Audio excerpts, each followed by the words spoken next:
夜的月光洒满琴弦，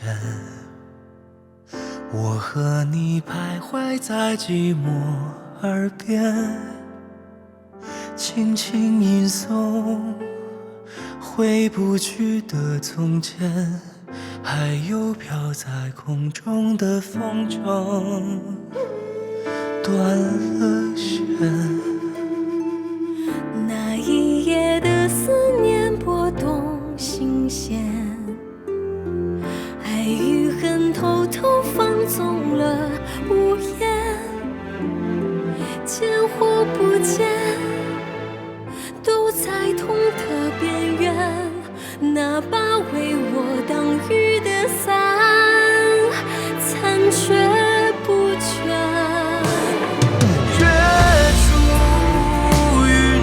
相见，月落再不相见，月出无限眷恋，月落转瞬千年。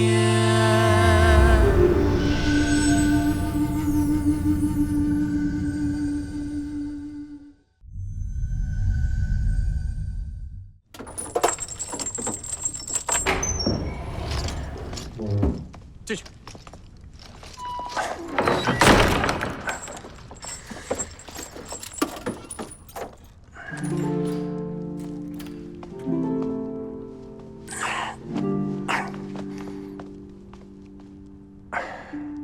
你怎么来了？你受伤了？我没事儿。让我看看，快让我看看！你不是来救我的吗？我只是逃跑被抓，可不是专程来救你，别自作多情。是吗？笑什么？我笑你不像个男人，整日遮遮掩掩，小心翼翼，还真以为自己是绝世人物，我非你不可啊！李荷兰，你再说一遍。我早就告诉过你，我可不是唯唯诺诺的女人，更不会对你唯命是从。我求你爱我了吗？我求你回来救我了吗？你这么害怕我缠上你，耽误你的千秋大业啊？干脆你改个名字，别叫吕不韦，就叫吕胆怯。看什么看？我说错了吗？眼睛瞪那么大，也不代表你说的有理。男子汉大丈夫，敢营救秦国至此，敢将天捅个窟窿，怎么让你说一句欢喜，就比要了你的性命还难？他们将你我二人同关一室，分明是要不问缘由，把我们一并处死。难道你在临死之前都不敢说实话吗？住口！我就不，你该怎样？啊！我叫你住口！我不。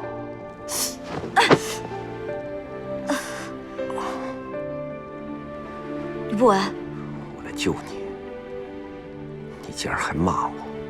谁让你弃我在先？为了救你受伤，差点丢了性命，你就这么对待你的情人吗？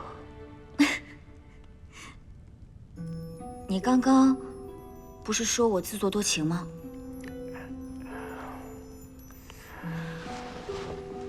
快让我看看伤口。先跟我道歉。锒铛入狱，亦不改签令本色。你道歉。对不起啊。快让我看看。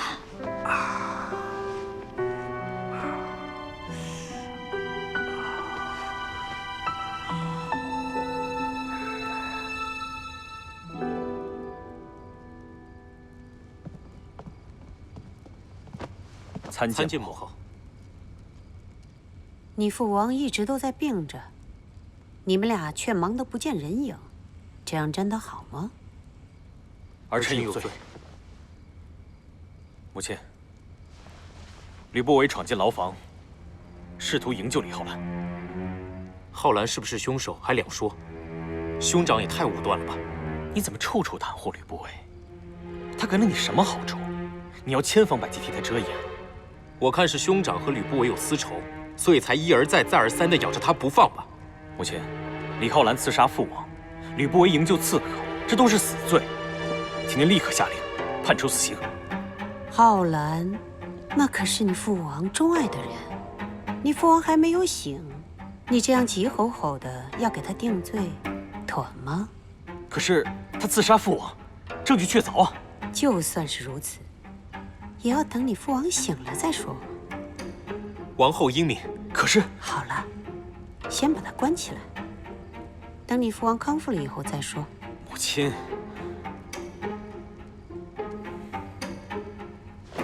遵命，儿臣告退。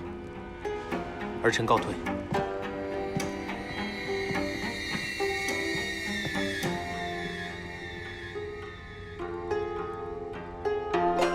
吕不韦啊，真是个聪明人，我还以为你们真的藏身在木桶之中，所以才拼命保护，谁知道最后翻出来的却是个公孙虔。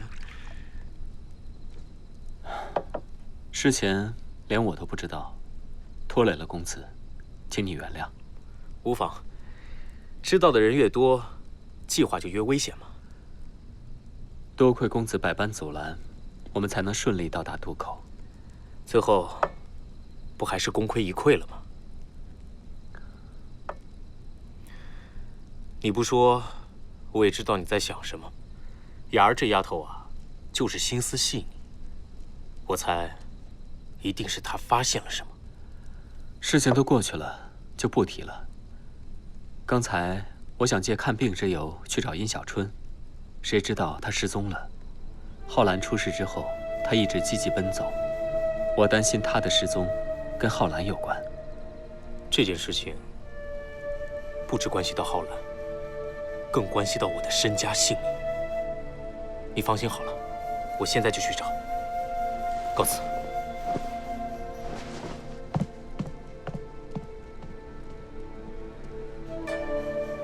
什么？殷小春和高浩洋都不见了？大火后清点宫中人员，发现他们都失踪了。说起来，这场火烧得很是奇怪啊。兴许是吕不韦纵火，故意转移视线。说话之前动动脑子，借搜水车固步迷阵，再放一把火拆穿自己的局。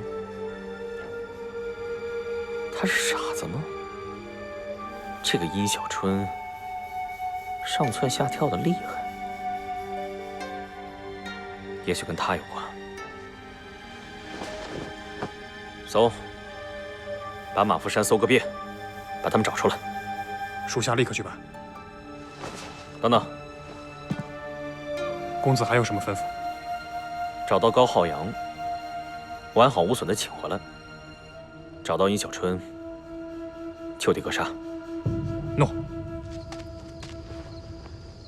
你要干什么？随便乱动，蛇毒攻心，我可管不了。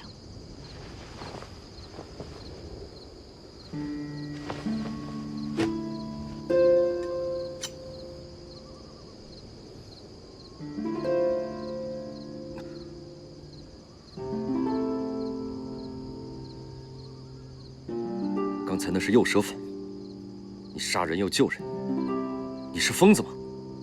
殷家世代行医，断无眼睁睁看人断气的道理。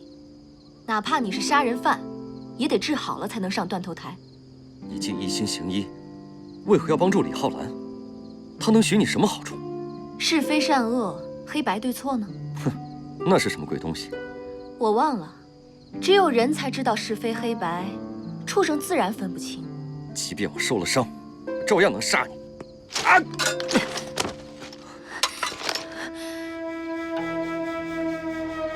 别轻举妄动，小心刀剑无眼。我自幼跟随父亲上战场，这把刀杀人无数，沾满了鲜血，你不怕吗？我的银针扎过无数病人，深入心肝脾肺肾都不怕，还怕一柄破刀吗？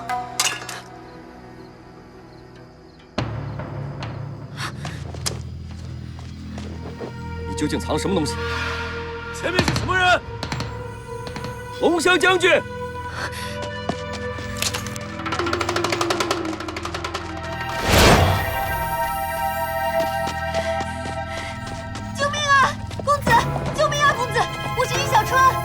小春，上马，快！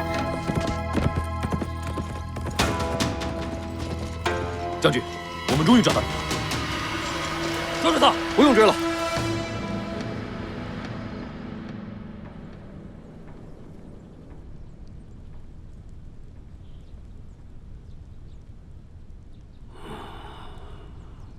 王上醒了。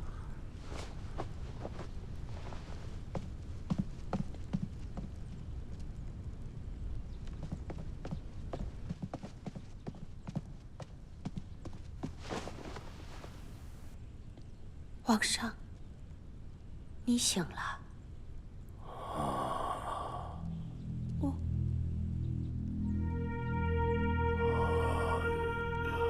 王医师，皇上为何不能言语啊？王后息怒，臣早已说过，殷医师下的2补之药过重，对王上的身体大有妨碍。等再服2剂药，就会好转。说的时候一个比一个好听，要有用的时候全都无能。请王后宽恕。母亲，刺客拖着悬而不决，宫中人心惶惶。既然父王已经醒了，母亲，您要早下决定才是啊。你就这么着急吗？父王现在如此模样，就算把刺客千刀万剐，也不足解我心头之恨呢。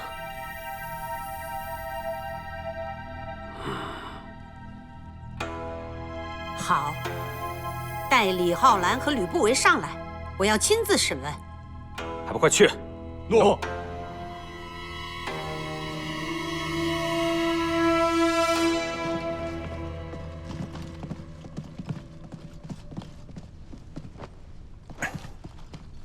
说吧，那天晚上发生了什么？禀王后，那天晚上浩然闯入房间，正好撞上了刺客。浩然大声呼救，刺客夺窗而逃。我为了救王上，夺下王上颈间的长巾。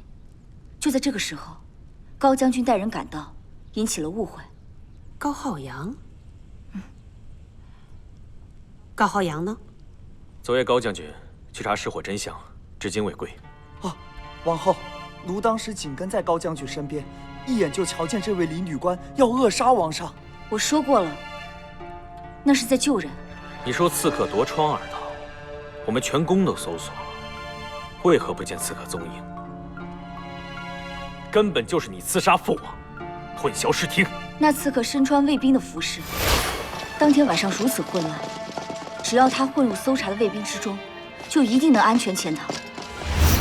那为什么当天晚上只有你一个人看见，没有第2个人？有，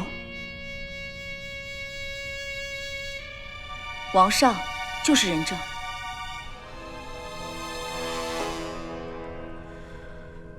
父王对你如此青睐，你却和吕不韦勾搭成奸，图谋不轨。公子，你无凭无据，可别血口喷人。我有证据。我且问你，李浩然入宫之前，可在你府跳舞？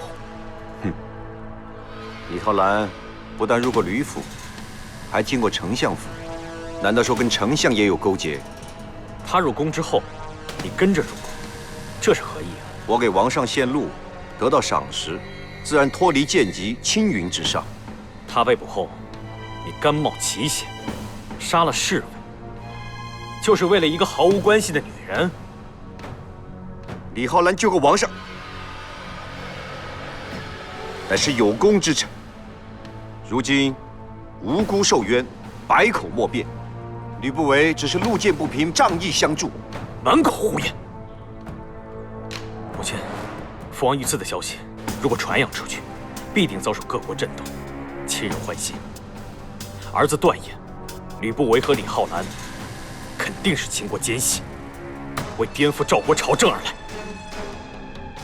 王后，好了，不用说了，押下去。诺。吕不韦，你要造反吗？我有证据。公子。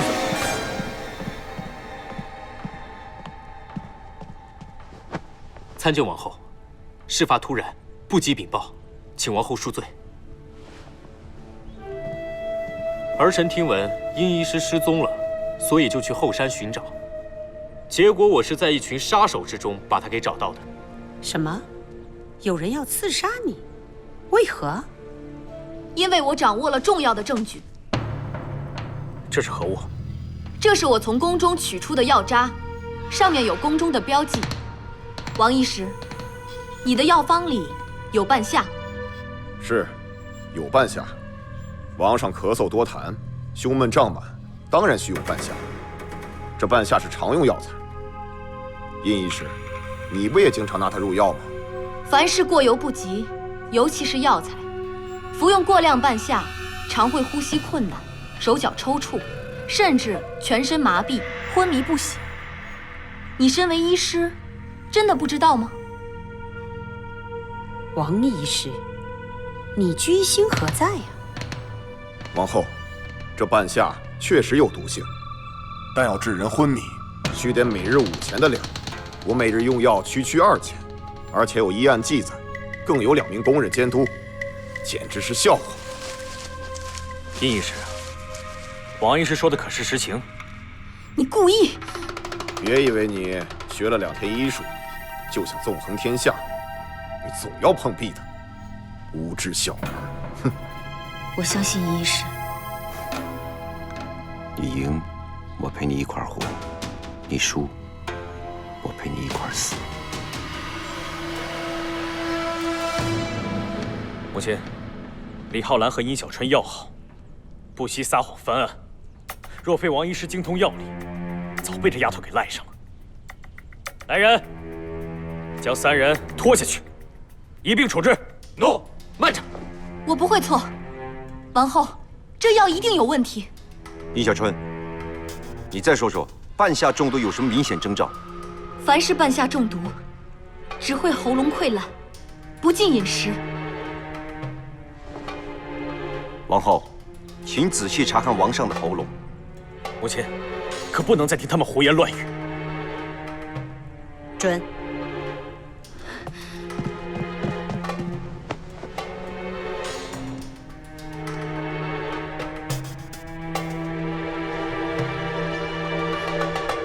王后，您看，王上服用过量半夏，口中生了疮，这就是他不能说话的原因。可笑，半夏用量如此之少，怎么可能中毒？口中生疮，不过是巧合罢了。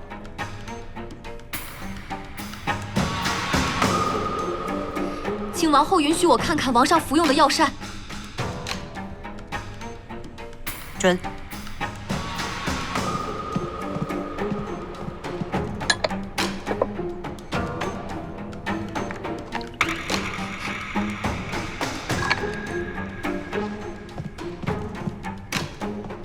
这不是鸡汤，而是竹鸡，又称竹鹧鸪。没错。王医师，你不是说观赏用的竹鸡比母鸡的药效要好，我们才入的药膳吗？所以说，大量的半夏并不在药里，而在竹鸡汤里。胡说！这竹鸡汤是膳房经手的，我根本没有插手，哪来的半夏？敢问半夏生在何处？半夏喜温暖潮湿的地方，马伏山的后山、漫山遍野都是。竹鸡、斑鸠皆食半夏。所以，王上全身麻木、呼吸困难，就是服用了过量半夏的竹鸡汤所致。你们都是在胡猜！你们谁见过竹鸡，吃过半夏？那别宫还有竹鸡吗？其实想要证明也不难，只要将竹鸡烹了，每日给医师灌下，不出3日方知成效。王医师，这药里2钱，竹鸡汤里3钱，神不知鬼不觉就凑够了半夏的量，这才是王上重治难愈的秘密。王后饶命啊！真凶收买了医师，利用半夏毒害王上，害得王上无法张口作证，我成了你们的替罪羔羊。好歹毒的心肠！起来！说，谁是你的幕后主使？说！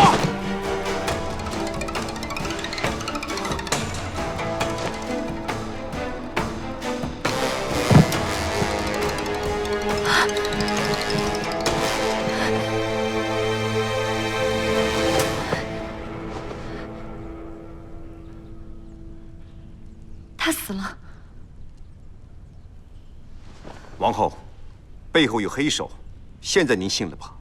好啊，太好了！王义师也死了，王上中了半夏的毒，你们该如何？母亲恕罪。王后，好在及时发现，只要我替王上施针，再服用甘草、生姜，就可以慢慢解掉半夏之毒。父王，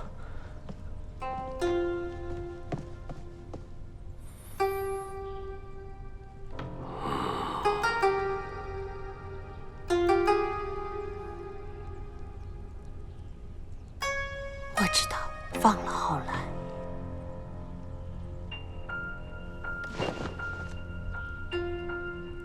吕不韦，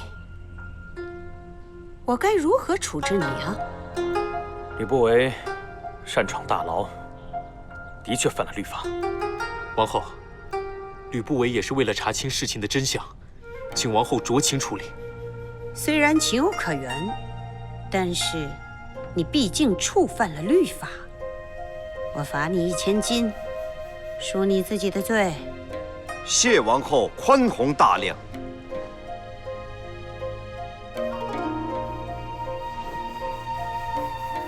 皇上，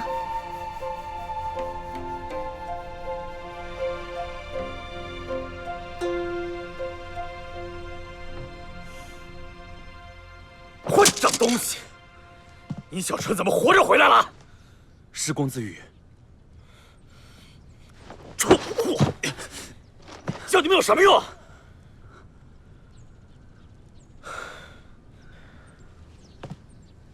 若非抓住王医师的死穴，难保不受牵连。高将军呢？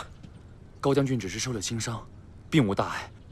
只是说，只是我发现他的时候，他和殷医师在一起。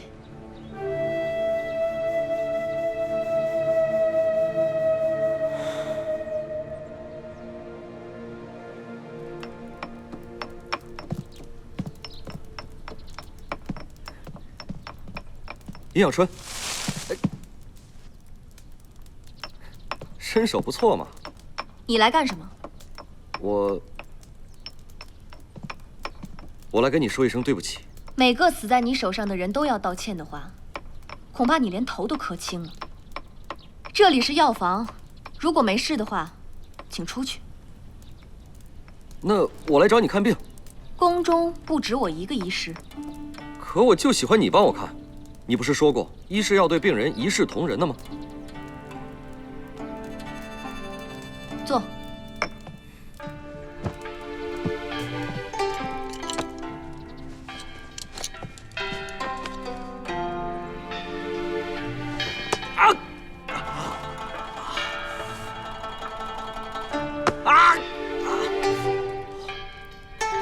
哎，有这么看病的吗？你这分明是公报私仇啊！我再这么扎下去，就变成筛子了。蛇毒未清，就得这么治，忍着。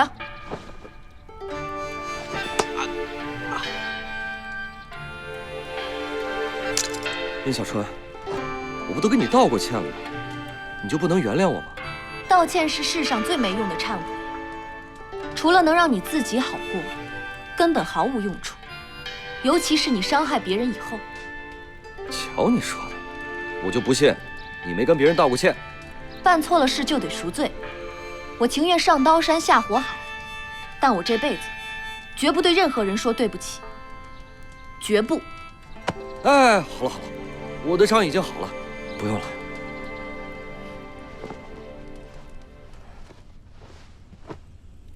浩然见过王后。任何时候都要保全自己，才能拯救别人。如果我这一次出手救你，那就会卷入刺杀一案，到时候我的敌人就会将我们一网打尽。相反的，只要我还是赵国王后，在你脑袋搬家之前，我就还有机会救你。浩然明白。不，你不明白。你眼前有一条路，所有的人都想走，你完全可以靠自己的美貌成为王上的少妃，为他生儿育女，享受荣华富贵。这在世人的眼里是最容易走，也是最顺理成章的路。说吧，我恕你无罪。很久以前，我娘教导过我，身为一个女人，最重要的是找个好的归宿。后来我发现，把希望寄托在别人身上，终究是竹篮打水。我娘、秀玉，皆是如此。所以，浩然选择依靠自己走这一生。身为女子，孩童起，父亲教你服从，出嫁了，丈夫教你贤良，老了来，儿子教你慈爱。他们将女人所有的向往都注入在你身上。你不是自己，你是女儿、妻子和母亲。他们告诉你这样不对，那样也不对。你不可以拥有金钱、权力，甚至是主宰自己的命运。这不公正，这很不公正。但是，这是乱世，不依附任何人。你准备好了吗？要排除一切困难，你不可以后悔。王后，女人受到约束，男人们不也一样吗？谁规定男人天生就该勇武？总有不喜欢拿起刀剑的。谁规定经商就是下贱的活？总有不服气的。活在乱世，想要凭心意活着，有说话的权利，就必须拥有力量。这事不分男女。说得不错。人生的坎，过不去就是绝命谷，踏过去了就会成为赢家的踏脚石。路还很长，慢慢走。王后的教诲，浩然永记于心。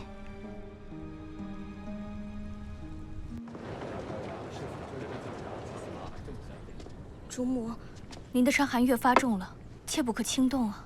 我不能这么一直躺着，我得站起来。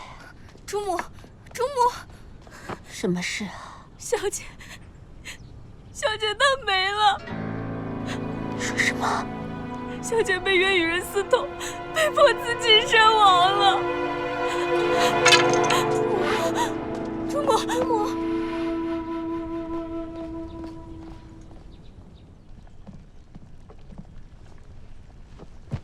父王，娇儿，儿臣刚列了一支社章，想给父王添些野味。好。您身体刚愈，怎么不去歇着？年岁大了，身子是不行了。父王，您要注意身体，这才是赵国之本。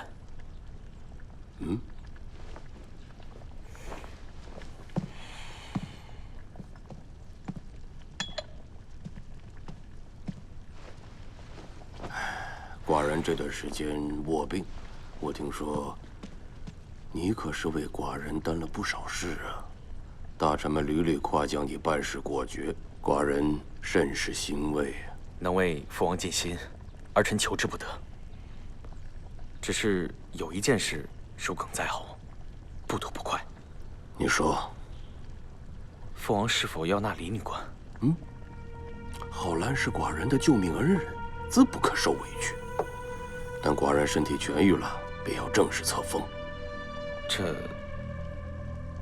怎么？你对浩然有何不满呢？儿臣不敢。只是想起吕不韦曾经为救浩然而闯宫，此二人的关系，让人心中生疑。浩然是受了屈，吕不韦那是仗义，都属于义举。寡人已经下令，一切既往不咎。父王想想看，吕不韦曾精心培养一批武姬，权位贿赂权贵，到底有何局限？上人图利还能为什么？寡人的后宫，敌国的姬妾也不少，只要他敢送，寡人为何不敢收啊？那谁又会为了一颗棋子而牺牲自己性命呢？儿臣是怕吕不韦出入宫闱，有秽乱后宫之嫌。多嘴！儿臣多言，请父王息怒。去吧。儿臣告退。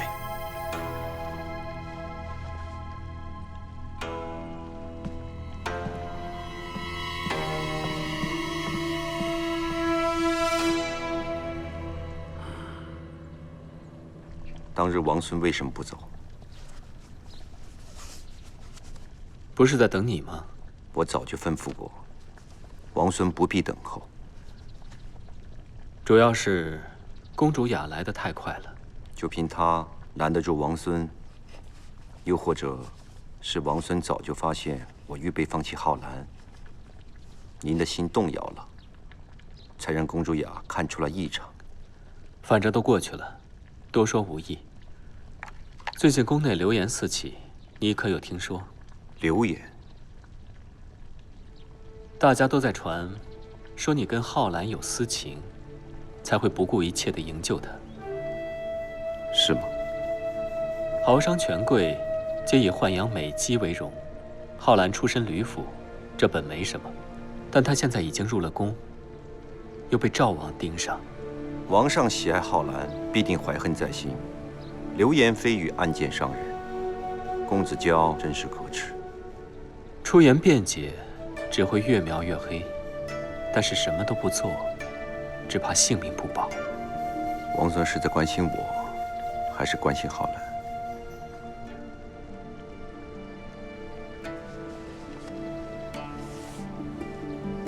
公孙将军，我让你找的新蚕丝呢。吕兄，你刚才说什么？王孙，我是问，此局怎么解？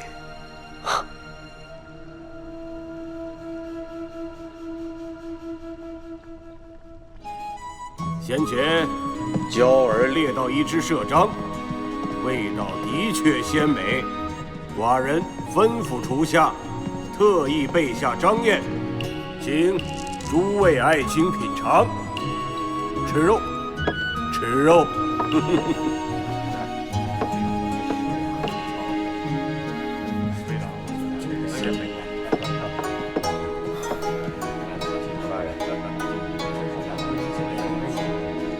把我的章肉分出来一些，给吕少府送过去。来，吕弟，敬你一杯。谢兄长。瞧，这商贾还是失宠了。没有王上的宠幸，哪里来的就滚回哪里去。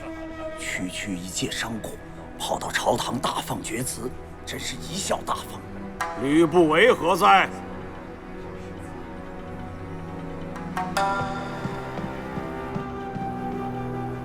臣在。哼，寡人要的是新鲜章肉，你采买的这是什么？王上，这确实是猎户京城刚刚送到。你还敢顶嘴？你以为寡人病了鼻子也不灵了吗？这就是死章。来啊！行杖100。不。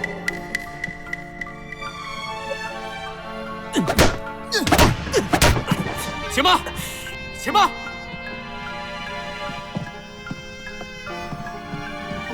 父王，您气恼吕不韦，是因为章肉，还是因为流言？哦，你说的是吕不韦秽乱宫闱的流言？父王，您可曾还记得楚庄王绝阴宴一事？说来听听。当年楚庄王宴请群臣，他命宠姬向群臣敬酒。在这个时候，狂风呼骤，灯烛全灭。一位醉将借机拉住许姬的衣衫，他扯下对方的缨带作为证据，向楚庄王请求重罪此人，而庄王则命所有人都取下银带，再点燃烛火，众人畅饮而归。事后，庄王伐郑，一名战将誓死护主。庄王论功行赏，才发现这个人就是当年那个失礼之人，为报大恩，所以舍生忘死。君则敬，臣则忠。如果没有楚庄王的大度，也许此人早已处死，那楚庄王的春秋大业也就无法成就了。你有点意思，你究竟想让寡人怎么做？父王，没有主人的东西，大家当然要争了。就算流言是真的，爱慕美人之心又有什么错呢？更何况人们常说了，狡兔死而良犬烹。父王，如今大业未成，怎能自断臂膀？吕不韦为了给赵国筹集军粮，已经捐出了半数财产，天下人都知他是一个义商。父王，如果这个时候您处死了吕不韦，会让天下人心寒的。玉帝，你屡屡为吕不韦说话，是不是收了他什么好处，特意来做说客？兄长，你可不要血口喷人！我这么做，完全是为了父王，为了整个赵国。哼！你笑什么？你笑什么？皇上，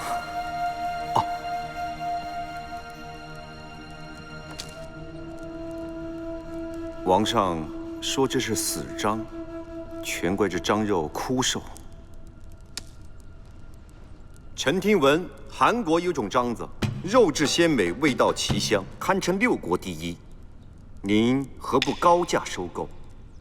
狡猾韩贼，他以上党为饵，挑起秦赵之争，寡人还没跟他算账呢，还收购？皇上，当年齐桓公炼庄山之铜铸币，提高莱国的柴薪价格，莱国上下全都不再种地，好去打柴换薪。2年不到，莱国粮价猛涨，百姓无法生存，纷纷投靠齐国，莱国不攻自破。时值春耕，皇上高价购章，韩民自然放下农田，跑到山间猎章。3月过后，停止购章，韩人悔之已晚。他们可猎章赚钱，向他国买粮啊。皇上，赵国的粮食都已备作军用，韩国买粮可以，但是要以10倍、100倍的价格来买。别国都喜欢趁火打劫，看赵国抬高粮价，必定疯狂效仿。到了那个时候，韩国内部必定大乱，还解不了王上的心头之恨吗？愚蠢！你以为这样真管用吗？正所谓不战而屈人之兵，正是如此。吕不韦，你真就是个商人，寡人喜欢。寡人喜欢。如此良臣，寡人怎么可能去猜疑呢？哼，此事就交给你们去办。父王圣明，吃肉，吃肉。恭送王上。公子，吕少府，你说你这是何苦呢？非要再挨那2棍子？王上憋了一肚子气，不让他出气，公子劝了也没用。说的也有道理。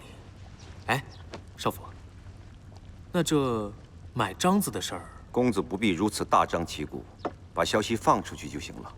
把消息给放出去？是。告诉韩人。少府，那这样一来，计划不就全部失效了？韩国祸水东引，嫁祸赵国，本来就很心虚。如今听闻赵国要借购章之事报一箭之仇，定是十分惊恐。在韩国打商战，需要多方周旋，一个环节出了错，就是天差地别。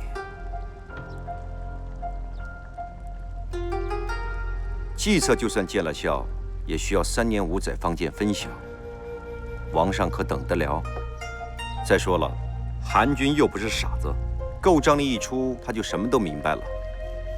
咱们这么做，就是摆个姿态，告诉韩人，赵王生气了，他们心中有鬼，自然是送物送钱赔小心。王上消了气，解了夙愿，将来赵国还多了个抗秦的帮手，不是一举多得吗？这是个好主意啊，而且省事儿。少府，我现在就去办。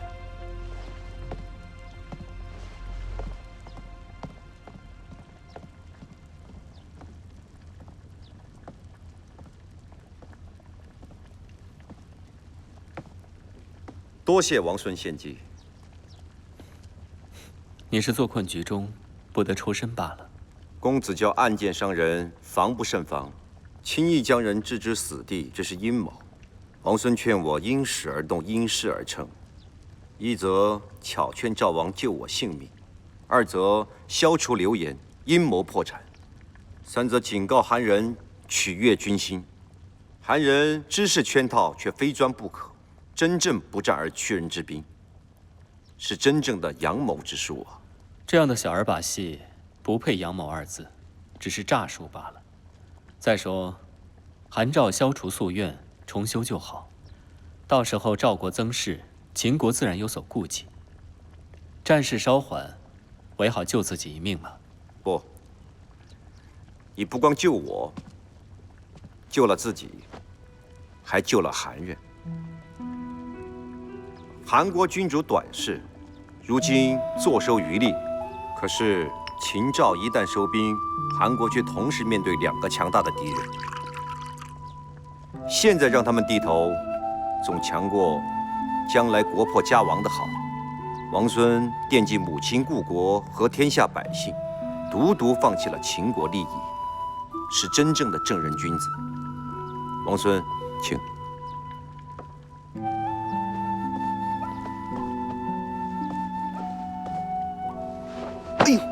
哎呀，吕兄，看来这棉褥垫的还不够厚嘛。吕不韦，权势和美人，你不能什么都要，是时候做出选择了。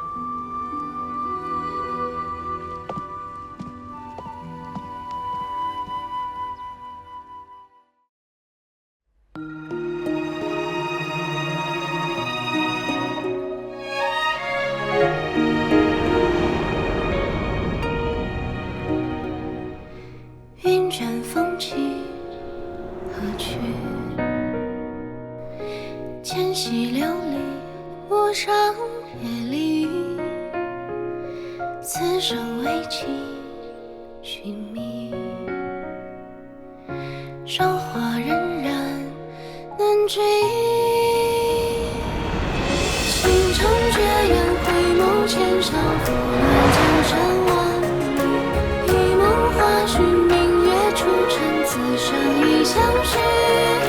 芳华落尽，看过千帆，有情若两相惜。执手相伴，青涩在于愿你我随风化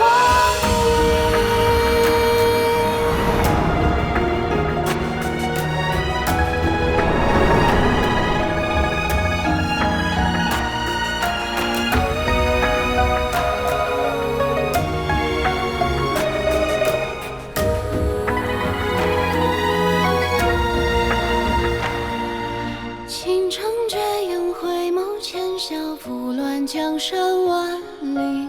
一梦花絮，明月出尘，此生已相许。芳华落尽，看过千帆，有情若两相惜。执手相伴，青涩在于愿